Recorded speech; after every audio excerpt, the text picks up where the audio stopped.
নমস্কার সবাইকে। সবার অনেক অপেক্ষার পর সবার পছন্দের ধারাবাহিক অনুরাগের ছোঁয়ার আজকের পর্বের রিভিউ নিয়ে আমি চলে এসেছি তোমাদের সামনে। বাংলা সিরিয়াল সমাচারে তোমাদের অনেক অনেক স্বাগত জানিয়ে আজকের পর্বের রিভিউ আমি শুরু করছি। শুরুতে দীপা গেছে সেই হসপিটালে যেখানে ওই বিদেশিনী মহিলা অ্যাডমিট আছে। তো সেখানে গিয়েই সে একটা নার্সকে দেখতে পায়, যেই নার্সের সাথে অলরেডি দীপার আগে থেকে পরিচয় আছে। সেই নার্সকে ডক্টর সেনগুপ্ত হয়তো সাহায্য করেছিল কিংবা দীপাও কোনো এক সময় সাহায্য করেছিল। তাই দীপা বলছে, নির্মলা, বাঁচালে তুমি বাঁচাতে পারো। দীপা তখন সব ঘটনা তাকে খুলে বলে। তারপর বলছে, প্লিজ তুমি আমার পরিবারকে বাঁচাতে পারো, কিছু একটা করো নির্মলা। তখন বলছে, আচ্ছা ঠিক আছে বৌদি, আমার যা হয় হবে। ডক্টর সেনগুপ্ত আমাদের কাছে ভগবান তুল্য, আপনি আসুন আমার সাথে। তখন দীপাকে সঙ্গে করে নিয়ে যাচ্ছে।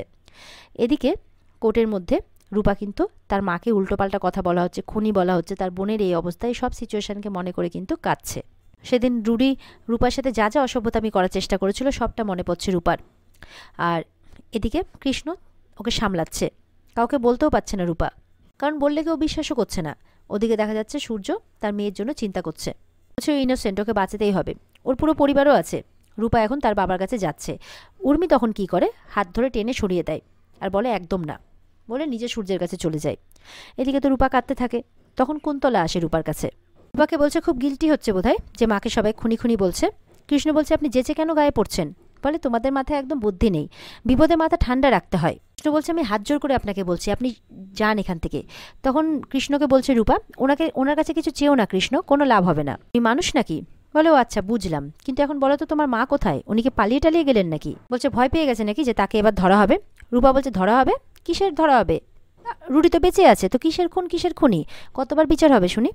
সূর্যের কিন্তু এইসব কথা ভাল লাগছে না শুনতে, মাথাটা কেমন করছে। সূর্য ওখান থেকে চলে যায়। এবার সূর্যকে কিন্তু ওখানে কেউ দেখতে না পেয়ে বলছে, সূর্য কোথায় গেল? তখন এদিক ওদিক খুঁজতে থাকে, চিন্তায় পড়ে যায়। এদিকে দেখা যাচ্ছে সেই নির্মলা নার্স দীপাকে কিন্তু একটা নার্সের পোশাক দেয়, আর সেই নার্সের পোশাক পরে দীপা কিন্তু ভেতরে যায়। গার্ড ঢুকতে আপত্তি করলে দীপা একটা ফলস আই কার্ড দেখায়, তখন ঢুকে যায়। ভেতরে কিন্তু সেই বিদেশি মহিলা তাকে চিনতে পেরেছে, বলে আপনি কেন, আপনাকে আমি চিনতে পেরেছি। তখন গার্ডকে ডাকছে।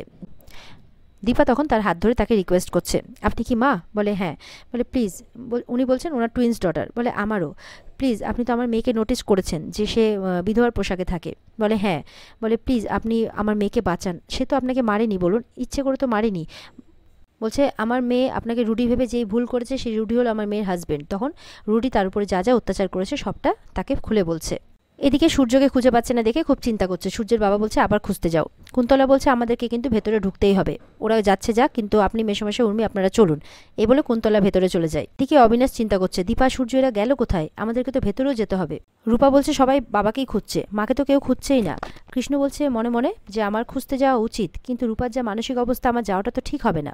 এদিকে দীপা কিন্তু খুব করে রিকোয়েস্ট করছে যে আমাদের দেশের হয়ে আমি আপনার কাছে ক্ষমা চাইছি। তখন ওই মহিলাটা কিন্তু সবটা বলে যে এরা আমাকে ট্রেস করে আমার কাছ থেকে সব কিছু জেনে নিয়ে বলছে যে যেখানে আমার মেয়ে থাকে আমার মেয়েকে নাকি মেরে ফেলবে, আর এইভাবে আমাকে ব্ল্যাকমেল করেছে। তো রুডিরাই এই মারধর যত কিছু ওনার সাথে রুডিরাই করেছে। বলছে আমি কি করব, আমি তো এখানে ফেসে গেছি।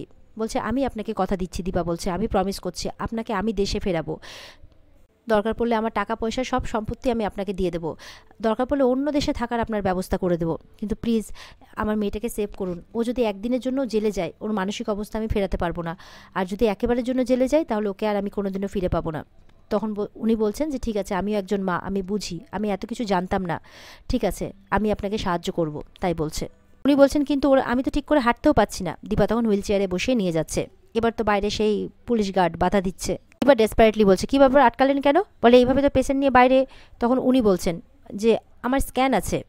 তখন দীপা বলছে, আপনারা এত প্রশ্নের পর প্রশ্ন করছেন কেন, ইমার্জেন্সি কন্ডিশন বোঝেন না? তখন বলছে আচ্ছা আচ্ছা ঠিক আছে যান। উনি বলছেন কিন্তু ট্যাক্সি কোথায়? বলছে ট্যাক্সির জন্য দাঁড়ালেও দেরি হয়ে যাবে, আপনাকে তুলতে অনেক টাইম লেগে যাবে, আমি আপনাকে নিয়ে যাব এইভাবেই। বলে কিন্তু আপনি এইভাবে আমাকে, বলে হ্যাঁ আমি পারবো। বলে আপনি অনেক স্ট্রং মাদার দীপা। দীপা তখন নিয়ে যাচ্ছে হুইল চেয়ারে ধরে ধরে, মানে ঠেলতে ঠেলতে। এদিকে সবাই কোর্টরুমে ঢুকে গেছে আর জজ সাহেব কিন্তু রায় দেওয়ার জন্য রেডি হয়ে গেছেন। রূপা তো কাঁদছে, মা তুমি কোথায়? এদিকে দীপা কিন্তু দৌড়ে দৌড়ে ওনাকে নিয়ে আসছেন। এদিকে যেতে যেতে কিন্তু একটা ইটে মানে গাড়িটা ধাক্কা লাগে আর দীপাও মানে হোঁচট খেয়ে পড়ে যায়, আর দীপা উল্টে যায় আর গাড়িটা কিন্তু চলতেই আছে হুইল চেয়ার সমেত, আর সামনে দিয়ে একটা গাড়ি আসছে। তখন তো উনি ভয় পেয়ে গেছেন, যেই বোধহয় গেলেন তখন সূর্য এসে কিন্তু ওনাকে ধরে নেন, বাঁচিয়ে নেন। দীপা দেখে অবাক হয় ডাক্তারবাবু। আর সূর্য বলছে আপনি কি ব্যাপার, ওনাকে কোথায় নিয়ে যাচ্ছেন এইভাবে? তখন বলছে ওনাকে নিয়ে গেলেই সোনা বাঁচবে। বলে আপনি সোনার কথা ভাবেন? বলে এখন এত কথা বলার সময় নেই, আমাদেরকে যেতে হবে। তখন দীপা আর সূর্য মিলে ওনাকে নিয়ে যাচ্ছে ঠেলতে ঠেলতে। এদিকে জজ সাহেব রায় দিচ্ছেন যে সব সাক্ষ্য প্রমাণের উপর ভিত্তি করে বোঝা গেছে যে সোনাই অপরাধী, তাই জন্য ওকে শাস্তি দেওয়ার ব্যবস্থা করা হচ্ছে। এই বলে শিলমোহর মারতে যাবে কি চলে আসে, দীপা চলে আসে, বলছে দাঁড়ান। কুন্তলারা দীপাকে দেখে অবাক। জজ সাহেবের কাছে ক্ষমা প্রার্থনা করছে যে এইভাবে আপনার বিচারের রায়ের মাঝখানে আমি আসাতে আপনাকে বাধা দেওয়াতে আমি ক্ষমা প্রার্থী, কিন্তু প্লিজ আমার কথা শুনুন। জজ সাহেব বলছে আবার আপনি এসছেন? বলে হ্যাঁ, একজন মা এসেছে তার মেয়েকে বাঁচাতে। তখন রূপা ভাবছে মা এসেছে মানে আর কিছু হবে না। তখন ওদিকে সূর্য ঢুকছে রুথকে নিয়ে। কুন্তলা দেখে অবাক। এদিকে রুথ এসে বলছে যে সোনা ইনোসেন্ট, সোনা কিছু করেনি, ওটা একটা মিস্টেক ছিল। জজ সাহেব বলছে মিস্টেক? বলে হ্যাঁ, আমার ট্রমা হয়েছিল, আমি মানে ভুল বলে ফেলেছিলাম, ভুলটা আমার ছিল। জজ সাহেব বলছেন এতগুলো উইটনেসের সামনে ঘটনাটা ঘটেছে। বলে না, ওটা একটা অ্যাক্সিডেন্ট ছিল, সোনা ইনোসেন্ট, সোনা কিছু করেনি, আপনি প্লিজ আমার বয়ানটা নিন। জজ সাহেব বলছে আপনি কোনো প্রেশারে এরকমটা বলছেন না তো? কেউ আপনাকে বলতে কোনো প্রেশার ক্রিয়েট করেনি তো? বলে না, আমি সত্যি কথাই বলছি। তখন জজ সাহেব তার বয়ানটা নেন। রূপা বলছে মা তুমি পেরেছ। সোনা খুশি হয়, দীপাও হাসছে। দেখা যাচ্ছে কোর্ট থেকে বাইরে বেরোতে কুন্তলাকে সবাই ধন্যবাদ দিচ্ছে। উর্মি বলছে আপনি না থাকলে যে কি হতো। সূর্যের বাবাও তাই বলছে, সত্যি মানে আপনি অনেক কিছুই অনেকটাই করলেন। বলে মেসোমশাই আপনাকে কথা দিয়েছিলাম যে সোনাকে কোনোভাবেই জেলে যেতে দেবো না, তো কথাটা রাখলাম তো, এবার বিশ্বাস করবেন তো আমাকে? বলে হ্যাঁ হ্যাঁ, তুমি অনেকটাই করলে। সোনাকে বলছে দেখো প্রমাণিত হলো তো যে আমিই তোমার মা, আমি কোনোদিনই তোমার ক্ষতি চাইবো না। দেখা যাচ্ছে অন্ধের মতো সবাই কুন্তলাকে বিশ্বাস করছে, কিন্তু কিভাবে? কুন্তলার কেসে তো সোনার বিরুদ্ধে রায় দেওয়া হচ্ছিল, সোনাকে তো মানসিক হাসপাতালে পাঠানোর সব ব্যবস্থা করে ফেলেছিল, বাঁচালো তো দীপা, কিন্তু নাম হচ্ছে কুন্তলার, আর বাড়ির সবাই যেন অন্ধ, এটাই কুন্তলারই নাম করে যাচ্ছে। দীপা তখন এসে বলছে না কুন্তলা, তুমি তো মানে আপনি তো সমস্ত ব্যবস্থা করে ফেলেছিলেন আমাকে মানে আমার মেয়েকে মানসিক হাসপাতালে পাঠানোর। আমি এসে লাস্ট মুহূর্তে রুথকে কনভিন্স করে এখানে নিয়ে আসি আর কেসটা উইথড্র হয়। সোনা, তুই ওনার কথা কি করে বিশ্বাস করছিস? তুই ওনাকে একদম বিশ্বাস করবি না, উনি কিন্তু তোর মা নন। বারবার করে বলছি, তুই ভুলে গেছিস রুডি কী করেছিল তোর সাথে? তোকে মারার চেষ্টা করেছিল, একবার মনে কর দিনগুলো। সোনা তার মাকে দেখেই মুখ বেঁকাচ্ছে, অবাক করা কাণ্ড, যেন চোখের সামনে এরা কিছু দেখেও দেখতে পায় না। বলছে ভাগ্য ভালো যে রুথকে ওইটুকু সময়ের মধ্যে আমি বোঝাতে পেরেছিলাম, আর এই মহিলা রুথকে ফাঁসানোর চেষ্টা করেছে, মানে তার ক্ষতি করে তাকে দিয়ে এসব কথা বলিয়েছে, কিন্তু ওর কথা বিশ্বাস করছে না কেউ। সোনাকে ধরতে গেলে সোনা হাত দেখিয়ে মুখ চোখ এঁকিয়ে বেঁকিয়ে আসবে না আমার সামনে, একদম বলছে একদম আমার কাছে আসবে না, বলে জোরে ঠেলে ফেলে দেয় দীপাকে। অবিনাশ ধরে নেয়, সোনা বলে চিৎকার করে অবিনাশ। রূপা বলছে আবার মাকে ঠেলে ফেলে দিলে? রূপা বলছে মা ও তোমার মেয়ে, আমার যমজ বোন, ওর জন্য তুমি বারবার বিপদে পড়ো। মানে দীপা বলছে ও ট্রমার মধ্যে আছে রূপা, ঠিক ভুল বোঝার মতো অবস্থায় নেই, তুই ছেড়ে দে মা। রূপা বলছে আর কতবার ছাড়বে মা, কতবার? বদলেছে ও নিজেকে একটু। তখন দীপা বলছে তুই চুপ কর। সোনাকে গিয়ে বলছে তুই মাকে এইভাবে দূরে ঠেলে দিস না সোনা, আমার তো তোরা ছাড়া কেউ নেই। উর্মি বলছে কেন দিদি, তোর তো ঠিক কেউ না কেউ জুটে যায়, দেখ তোকে ধাক্কা মারলো আর কেমন তোর বন্ধু এসে তোকে ধরে নিল। দীপা বলছে উর্মি তোর এত বড় সাহস তুই? বলে একটা চর মারতে যায়। সূর্য এসে দীপার হাতটা ধরে নেয়। সূর্য বলছে আপনার সাহস কি করে হয় আমার বোনের গায়ে হাত তোলার? দীপা বলছে ও তেমন কথাই বলেছে। দীপা বলছে আর আপনি কাকে কি বলছেন, আমি তো সোনাকে বাঁচালাম, ওকে ছাড়ালাম।